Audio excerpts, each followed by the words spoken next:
Why school dress codes and uniforms should be mandatory. Should school uniforms and dress codes really be made mandatory? The debate remains hot with stakeholders in education taking the opposite sides. Ideally, school uniforms and dress codes are essential since they enhance student safety, teamwork, and self-esteem and teach ethics and confidence among students from the same schools. They also reduce violence, peer pressure, indecency, sexual harassment, theft, and gang activity within schools. On the other hand, they could introduce bias and a sense of inequality among students. The students whose parents cannot afford them feel excluded and inadequate, some drop out of school. It also violates students' freedom of expression, denying them some of their democratic rights. As much as enforcing uniform and dress code policies might face challenges of legality, constitutionality, and adherence to individual rights and freedoms, I believe school uniforms and dress codes should be made mandatory to promote safety, order, and discipline in schools. Mandatory school uniforms promote improved students' academic performance, though only when combined with other factors such as good policies by school administrators. In her article School Uniform Requirements, Effects on Student Academic Performance, Brobeck opined that uniforms generally promote teamwork and a sense of belonging, thus, controlling inappropriate behaviors. As a result, students shift their focus from socially ill manners to improving their academic performance. Elizabeth Brobeck is a passionate educator from a background of educators with a passion for changing the world through teaching. The article is a thesis focusing on how uniforms could impact education and their effects on academic performance. When school administrations do not moderate clothing, students waste their time and energy thinking of the best fashion. Moreover, some attack others to get the clothes they desire but cannot afford. The uniforms essentially channeled the attention of students from style and violence to academic work.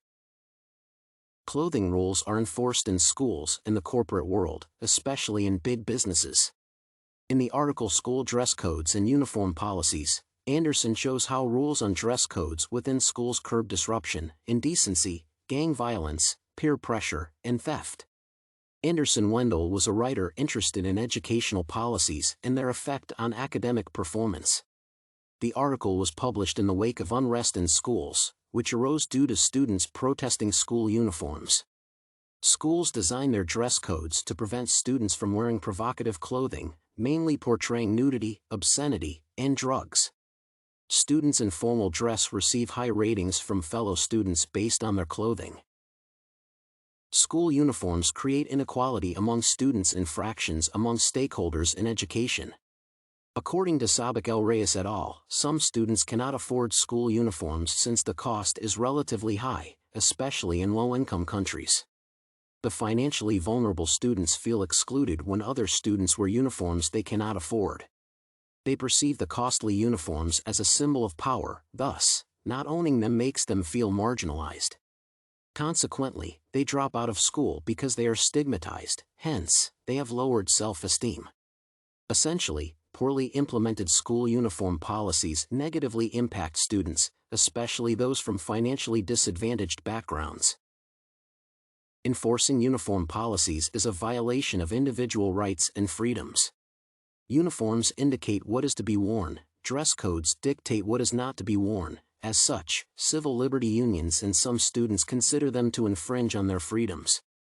According to Anderson, uniforms make everyone look the same, thus, causing instances of rebelliousness, especially from fashion enthusiasts. In a speech in 1996, President Clinton supported the idea of uniforms for student safety. Most schools enforced mandatory uniform policy, which led to student rebellion. For example, Brookfield East High School students demonstrated in Milwaukee.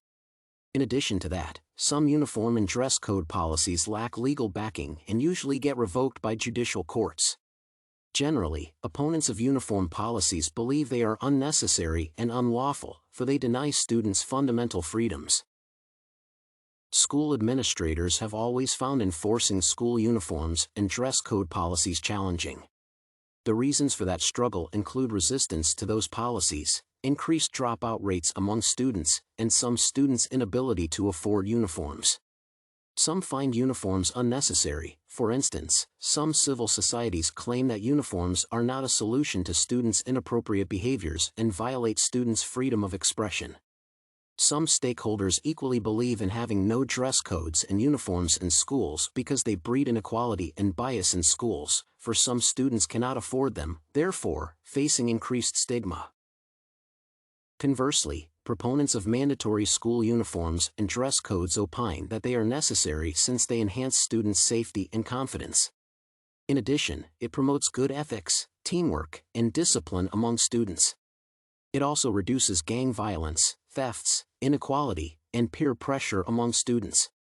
Consequently, the students register an improved academic performance, for their primary focus is on their schoolwork.